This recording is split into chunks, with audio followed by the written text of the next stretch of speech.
There's no feeling more intense than starting over.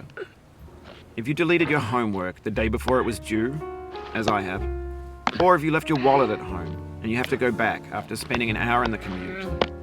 If you won some money at the casino and then put all your winnings on red but it came up black. If you got your best shirt dry cleaned before a wedding and then immediately dropped food on it. If you won an argument with a friend and then later discovered that they just returned to their original view.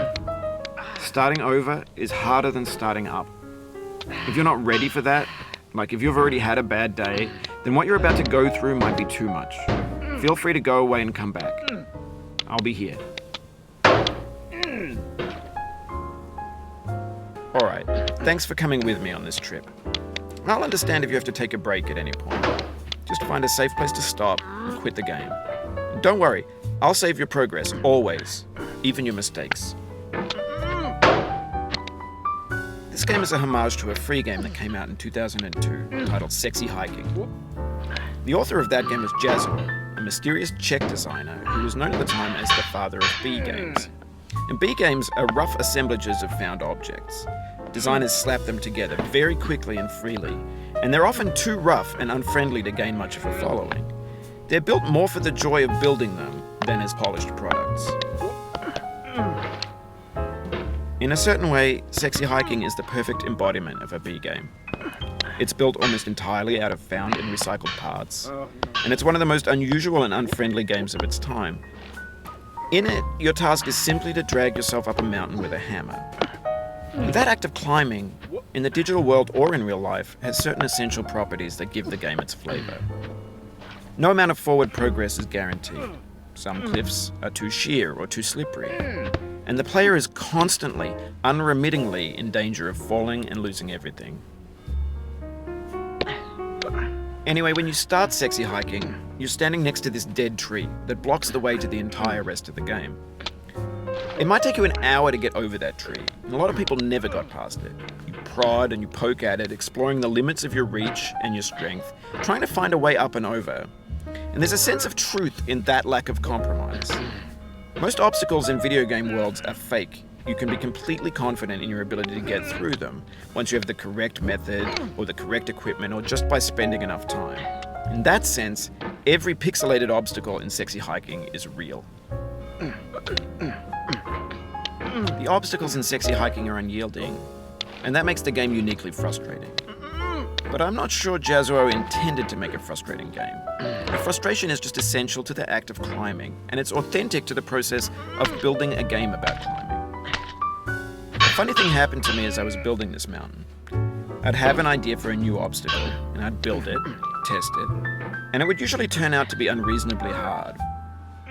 But I couldn't bring myself to make it easier. It already felt like my inability to get past the new obstacle was my fault as a player rather than as a builder. Imaginary mountains build themselves from our efforts to climb them, and it's our repeated attempts to reach the summit that turns those mountains into something real.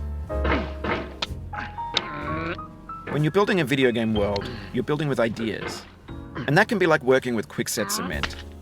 You mold your ideas into a certain shape that can be played with, and in the process of playing with them, they begin to harden and set until they're immutable, like rock. And at that point, you can't change the world, not without breaking it into pieces and starting fresh with new ideas. For years now, people have been predicting that games would soon be made out of prefabricated objects, bought in a store and assembled into a world. And for the most part, that hasn't happened, because the objects in the stores are trash.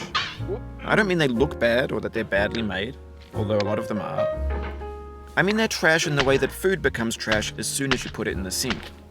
Things are made to be consumed and used in a certain context, and once the moment is gone, they transform into garbage. In the context of technology, those moments pass by in seconds. Over time, we've poured more and more refuse into this vast digital landfill that we call the internet.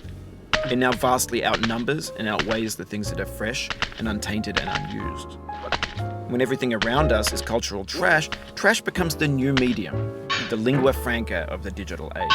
And you can build culture out of trash, but only trash culture. B games, B movies, B music, be philosophy. Maybe this is what digital culture is. A monstrous mountain of trash, the ash heap of creativity's fountain. A landfill with everything we ever thought of in it. Grand, infinite, and unsorted. There's 3D models of breakfast, Gen X's fanfic novels, Scan magazines, green screen Shia LaBeouf, banned snuff scenes on LiveLeak. Facebook's got lifelike bots with unbranded adverts and candid shots of Kanye and Taylor Swift mashups, car crash epic failed GIFs, Russian dashcam vids, discussions of McRibs, discarded, forgotten, unrecycled, muddled, rotten, untitled. Everything's fresh for about 6 seconds, until some newer thing beckons, and we hit refresh. And there's years of persevering, disappearing into the pile, out of style, out of sight. In this context, it's tempting to make friendly content that's gentle, that lets you churn through it but not earn it. Why make something demanding if it just gets piled up in the landfill, filed in with the bland things? When games were new, they wanted a lot from you. Daunting you, taunting you, resetting and delaying you. Players played stoically. Now everyone's turned off by that. They want to burn through it quickly, a quick fix for the fickle, some tricks for the clicks of the feckless. But that